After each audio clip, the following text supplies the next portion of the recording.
Bonjour et bienvenue à ce programme de 15 minutes de grâce et de vérité autour de la parole de Dieu avec le pasteur Jocelyn Ladou qui nous encouragera.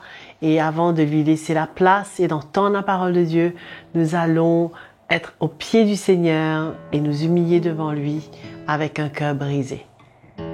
Alléluia. Là, à tes pieds, Seigneur, c'est le plus beau lieu. Et dans ta présence, je cherche ta face.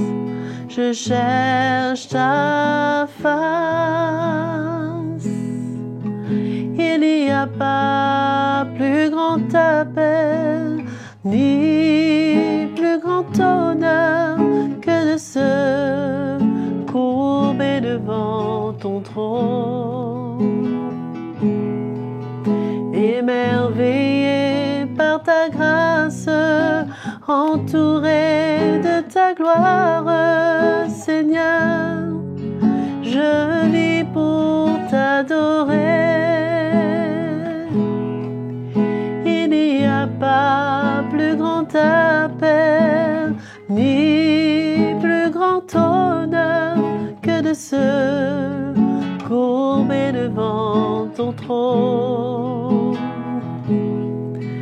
Émerveillé par ta grâce, entouré de ta gloire, Seigneur, je vis pour t'adorer.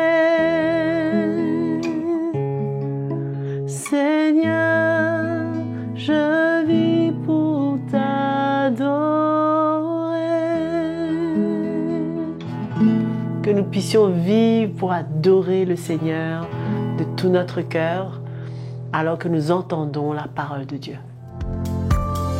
Bonjour mes frères et sœurs, c'est avec une grande joie que nous nous retrouvons autour de la parole de Dieu dans cette nouvelle saison de 15 minutes de grâce et de vérité.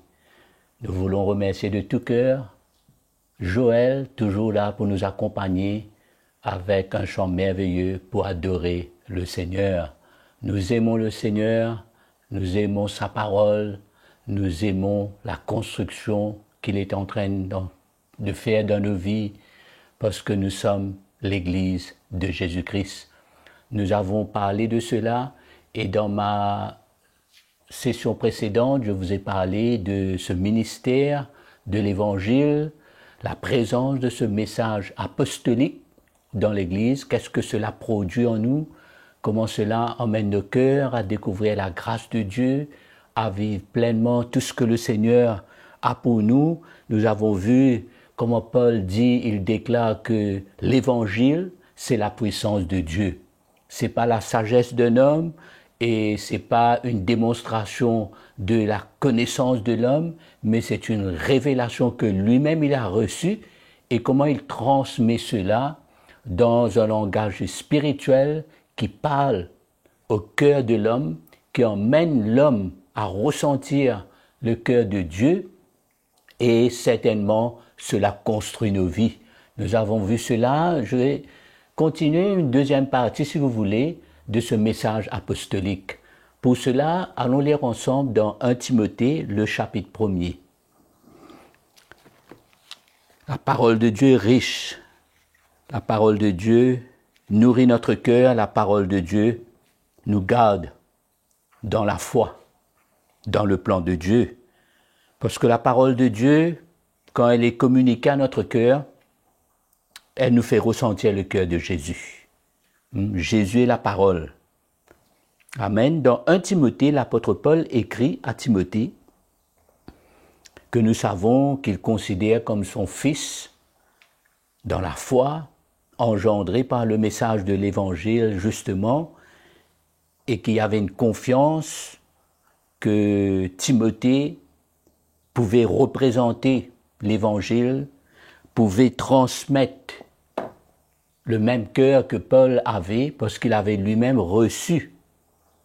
Quand Paul souvent écrit, il dit « Souviens-toi de ce que tu as reçu et de qui tu l'as reçu. » Reconnaître l'investissement de ce message apostolique dans sa vie, quand il avait suivi de près les enseignements de Paul, les difficultés, les beaux moments comme dans les moments difficiles, il a vu la vie de Paul. Et que Paul, non seulement il prêchait un message, mais il vivait ce message. Et Timothée pouvait témoigner cela. Il a été près de Paul. Là, Paul va l'écrire à un moment où Paul l'avait laissé à Éphèse. Il dit à Timothée dans le verset 3, le premier chapitre, 1 Timothée, il dit « Comme je t'y ai exhorté à mon départ pour la Macédoine, demeure à Éphèse. » C'est-à-dire, reste là-bas sur place. Il avait parlé un peu le même langage à Tite. Avant de continuer, il avait dit à Tite, il dit à Tite dans le chapitre 1er, verset 5, passage que j'ai déjà lu avec vous, il dit « Je t'ai laissé en Crète afin que tu mettes en ordre ce qui reste à régler. » Donc l'évangile, le message, Paul voulait s'assurer qu'il y ait toujours quelqu'un qui a été lui-même engendré par l'évangile. Il voulait s'assurer qu'il y a des bergers, qu'il y a des hommes sur le terrain.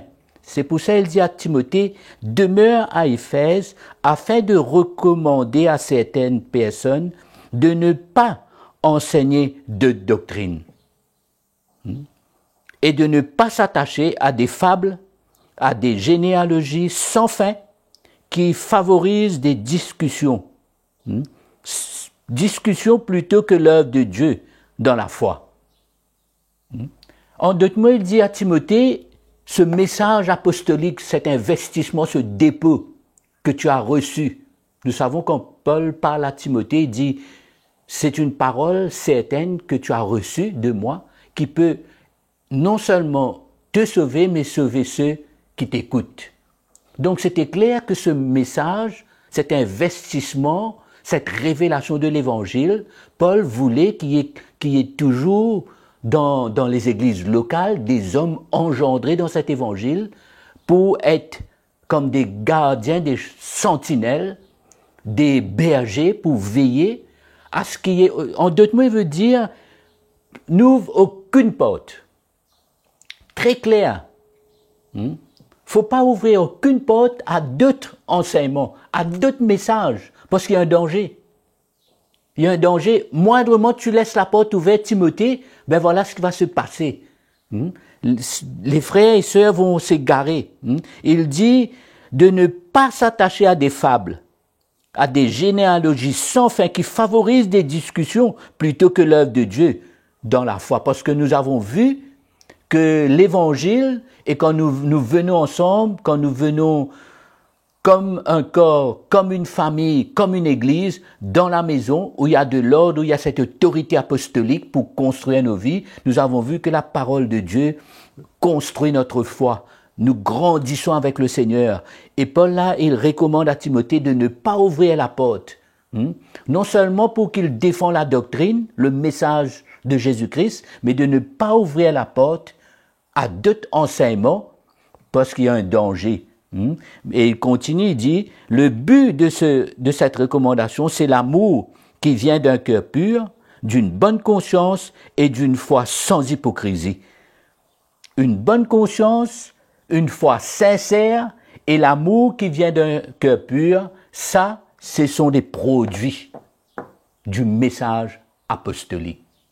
On ne peut pas avoir un résultat comme cela dans la vie, dans le cœur des hommes et des femmes comme une église, s'il n'y a pas la présence de ce message apostolique que Paul dit, l'évangile, c'est la puissance de Dieu.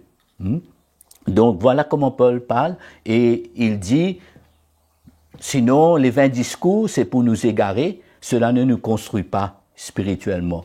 Un peu plus loin dans 1 Timothée, le chapitre 4, un long passage que vous pouvez lire, le verset 1er jusqu'au verset 11, il dit à Timothée, je vais prendre 2 versets, il dit, en exposant cela aux frères, tu seras un bon serviteur du Christ Jésus, nourri des paroles de la foi et de la bonne doctrine que tu as exactement suivi.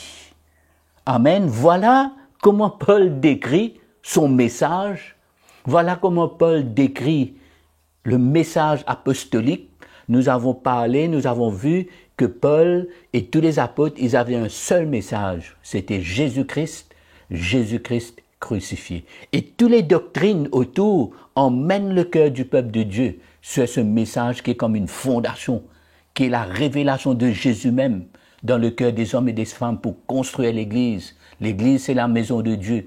L'Église ne peut pas être confiée à n'importe qui parce que c'est la construction de notre vie et la présence de ce message pour produire ces qualités, cette foi sincère. Mes frères et sœurs, il faut être honnête. Quand nous regardons aujourd'hui autour de nous, malheureusement, l'Église a ouvert ses portes à tellement de vents, tellement de doctrines, tellement de fables, de toutes sortes de généalogies sans fin, toutes sortes d'explications, toutes sortes de philosophies de l'homme, toutes sortes de sagesse de l'homme. C'est pourquoi aujourd'hui nous voyons l'Église courir dans tous les sens et finit par courir presque la même course que le monde vers le matérialisme, vers la compétition, la jalousie, des choses qui n'auraient pas dû exister dans l'Église qui est la maison de Dieu, colonne et l'appui de la vérité. Paul était clair. Il voulait que dans son absence, il voulait que les anciens, les bergers, les pasteurs des églises soient eux-mêmes engendrés dans ce message de l'évangile, mais aussi être comme des sentinelles pour veiller, pour prendre garde, pour s'assurer que sur le terrain, c'est ça il dit à Timothée, il dit je t'ai laissé à Éphèse. Donc tu vas être là-bas sur le terrain, tu vas voir, veiller. Non seulement pour toi-même, pour que tu sois ce bon serviteur nourri, ah j'aime bien ça, nourri des paroles de la foi et de la bonne doctrine que tu as exactement suivie. Donc, mes frères et sœurs, l'Église, on ne veut plus et on ne doit pas, on ne devrait pas ouvrir les portes à tout vent, à toute explication de l'homme, à tout ce qui vient de n'importe où, la connaissance de l'homme. Finalement, l'esprit du monde est rentré dans l'Église et les chrétiens s'égarent, s'éloignent, mais la grâce de Dieu, un retour vers le message apostolique, la révélation de Jésus-Christ, comme Paul a dit, qu'il a été comme un sage architecte et qu'il a posé le fondement. Et qu'on a besoin de prendre garde à la manière que chacun de nous, selon l'appel de Dieu, selon les ministères et l'onction que Dieu a confié à chacun dans le respect pour construire l'Église, nous venons pour construire, mais nous réalisons tous ensemble que c'est le Seigneur qui fait croître. Voilà quel genre de vision nous devons avoir. Voilà quel climat, quelle atmosphère que tous les frères et sœurs, les chrétiens, devraient ressentir dans notre communauté, dans notre église locale, entourés de ces frères et sœurs, entourés de ces hommes qui ont reçu ce message et qui représentent le cœur de Jésus pour voir une construction de notre foi. Amen, de notre foi sincère dans le plan de Dieu. Que la grâce de Dieu soit avec vous. Nous nous retrouvons très prochainement. Et je vous dis merci beaucoup. C'était la fin de cette session de 15 minutes de grâce et de vérité avec le pasteur Jocelyn Niladou que nous remercions et nous encourageons à vous abonner à notre chaîne YouTube CTMI et à liker, à aimer ces programmes riches du Seigneur lui-même. Et bien sûr, si vous avez des questions, vous avez des commentaires, des témoignages comme d'habitude, écrivez-nous à l'adresse qui est affichée à l'écran. Que le Seigneur vous bénisse et à la prochaine session.